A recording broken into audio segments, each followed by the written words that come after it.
back. It is another week, so another video is here. I did get inspired here by Foresty Force. I wanted to do just like a little bit about me, a little bit of my background, and then how I got here today, and some more plans for the future. Just because I realize I am not too personal on this channel, and I think I should be. So we're gonna do that today. So today we're gonna take my new e-bike out. We're gonna go as far as we can, enjoy the fall colors, and see what we can see. So this is my new e-bike here. I did get a foldable one. It folds right here and right here. Radixpan 5. I've been looking at this one for a while. Found it on Marketplace for 900 bucks. Retails for 23. So the guy was awesome. He took great care of it, and I just figured it was a good choice. So I decided to get it because of some future plans. I'd like to be able to access 4x4 roads and a vehicle upgrade in the near future. So I'll go a little bit more about that soon, but let's go a little bit more that way and check out some of those fall colors.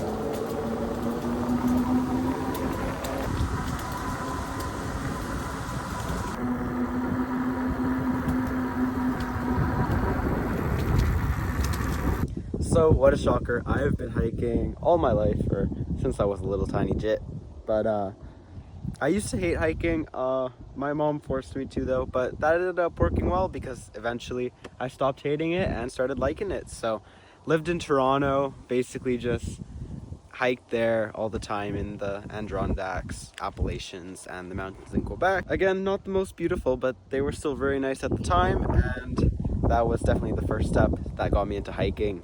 Then we went on a trip to Alberta in 2022. That was my first time leaving the east coast of Canada, and after that trip we just saw how awesome it is here, how much cheaper everything is, and just how much better life is in the mountains, which are so much closer to here. And the next year we ended up moving here, and that was what really started what I like to do today, solo travel and hiking. But let's keep going a little bit and then I'll keep talking about it. But look at that bike, it's so awesome. I've gone 10 kilometers, haven't even lost a charge. I think that's expected, but it should be able to go 70 Ks. This is actually a new bridge they just installed within the last year. I wasn't here before I went to Whistler, but we'll keep going from here. And this is the view from said bridge. It's really beautiful. The fall colors are amazing right now. But yeah, after Alberta, everything changed completely. We always went on trips to the mountains every few weeks, every weekend, and I absolutely loved it. But of course, I started wanting more. So I went on my first real solo trip to the mountains. I just took a bus to Canmore and went out there, planned my own route in Lake Louise, and planned out some sunrise hikes and just things I wanted to do that I could access completely by transit because I didn't have a car at the moment and couldn't get my license. So just booked a cheap hotel on Airbnb. They let me stay and it was great, and I went on those hikes. I mean, they weren't super remote. It was Lake Louise area and Lake Grotto Mountain, Lady MacDonald. I did them all for sunrise, and pretty popular hikes, so I wasn't really afraid. And that was the first step to going by myself that I took. And I'd like to say that's also the same time that I went on my first big international trip. So 3 weeks in Asia, and I think I did, yeah, it was 3 weeks as well in Europe. So Greece and Turkey and Iceland, and went to a bunch of different countries in Asia. So Japan, China, Hong Kong, a bunch of places, Singapore. Yeah, it was amazing, so beautiful, such a great experience. And after that, I kind of just kept on doing some solo hikes. This is when I got my license, so I kind of took a little break from international travel, and then that is the current chapter that we are in, which I will get into now. Okay, we're gonna keep on going a little bit, and then I'll go into that, because that is when I really stepped out of my comfort zone, just did everything that I wanted to do completely solo, and there's also some really fun stuff coming up in the future. I would say epic, really epic. So I'm excited. So it's been 12 kilometers on this bike. I've just been doing like economical mode, but like we came all the way from there and we still have full battery. So we're just gonna keep on going all the way to Fort Saskatchewan. If you're familiar with the trail system here, that's another, I think, maybe 10 kilometers away, but yeah. Okay, I forgot to turn into a gravel road. So now we're here. Very nice, beautiful views. But yeah, so after that I turned 16, I got my license, and I got my first car.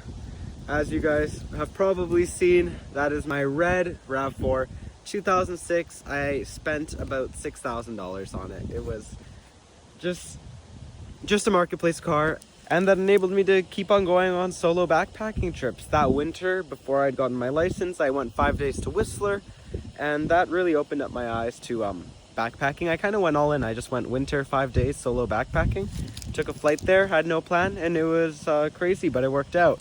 And after that, I went to Rogers Pass. I have all these videos here. I'll probably just add the things if you want to see them, but yeah. And then I made my craziest decision yet, which was knew that I wanted to work somewhere over the summer and just do a seasonal job, and I was expecting some sort of accommodation, whatever. I had something lined up in Banff that did not work out, so I applied for a job in Whistler last minute and I got it. Again, I just randomly applied in Whistler, didn't expect anything, but since I'd gone backpacking there, I knew I loved it there. So when I did that, I got a job, and then I saw the price of accommodation. I was like, I'm just gonna live in my car. Why would I pay for rent? So that's how I started converting my vehicle to live in it, and then went to Whistler. Spent 2 weeks in the Rockies just exploring myself, seeing all the hikes that I've always wanted to do in the ice fields, and then went to Lake O'Hara, which was absolutely incredible. After I made it to Whistler, I think that was probably one of the coolest summers I've ever had. I met so many awesome people. I went on so many incredible solo hikes, bivvies, backpacks, and I had so many awesome videos that that's when I kind of decided to just go all in on it, and I'm so happy that I did that, because I mean, I've really thought that I've improved my video quality, and I hope that you guys all enjoy it. And that was just a huge step for me, a huge eye-opener, but I had to come back to Edmonton for school. Surprise, I am still in school. Although thankfully I have been able to expedite it. Now we're in the current. I have a few weeks left, only 2 more courses, and I've been able to speed it up a ton, so I'll be done before the winter. Of course, I've been going to the mountains as much as I can, but now the car news. I think I'll drive a little bit more with my bike before I tell you that. Okay, we made it to Fort Saskatchewan, exactly 20 kilometers, and we still haven't lost a single bar, which is kind of crazy, but wow, look at that. Amazing. Now, on to what's happening with the car. So, I may have taken it a little too hard off-roading this summer. I only scraped a few times, but apparently the damage is not worth it to fix it, so we're selling the car. It is unfortunate because I did spend money on maintenance and stuff like that, but oh well. I mean, I do think that it actually is a good thing though, because I did come up with a plan now, and well, I'm not really going to need a car now because I'm going to finish school in the next few weeks. I'm going to hopefully get the chance to go backpacking somewhere, maybe south in California. I guess we'll figure it out. And then the thing is, after that, I am going traveling for 3 months, going to Australia, New Zealand, and then coming back for, I think, 1 or 2 weeks just to finish my exams, and then going to go to Patagonia and Chile to go and do some more hiking. So it's going to be sweet. After that, though, I am going to get a mini cargo van, a little bit bigger. As you can see, the bike, it's not going to fit in the SUV, and after 3 months, I figured that a little bit more space will be necessary. Have a floor. Like, I wanted to add like a little rooftop thing. I'll add some of my inspiration photos here, but just to have more space, I think it'll be better. But yeah, let's keep on going a little bit before I wrap this. Some super cool cliffs over here, but yeah, when I get back from those trips in March, I am gonna go and get that cargo van. I'm looking at the Nissan NV200 or Ford Transit Connect. My only issue with the Ford Transit Connect is its reliability, so I guess we'll have to see, but I think it makes more sense to getting another SUV. Should be more of an upgrade, right? But yeah, when we get back in March, gonna just outfit that van, and then I wanted to head over to Banff, work for the summer in Sunshine or one of the ski resorts, and then not sure what I'll do in the summer, but we'll go work somewhere or we'll go travel. We'll see what happens. I mean, if I can get up to Alaska, I'd absolutely love that. That'd be really cool, but we'll just see where everything takes us. But yeah, then for winter, next winter, gonna go south to the States. would not like to be spending more winters here because I mean, other than skiing, I'll come back for some skiing, but again, I could ski in California or something. But yeah, so that's a little bit about me, my backstory, the present, and the future. I really hope that this resonated with you. Hope that you like what I do, who I am. Awesome. But yeah, if you want to see, I upload every single week my adventures, my backpacks, my videos.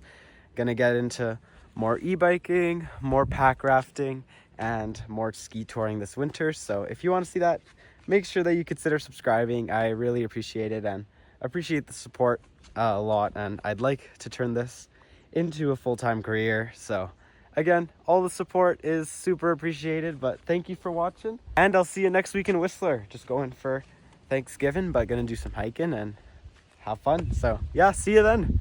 Bye-bye. I'm gonna keep on biking now. Okay, so quick update. I ended up going 31 kilometers and I didn't even burn any battery. We're gonna go back the same way we came because there were some cool tunnels. I want to show you those. But yeah, this is the end of the trail in Fort Saskatchewan.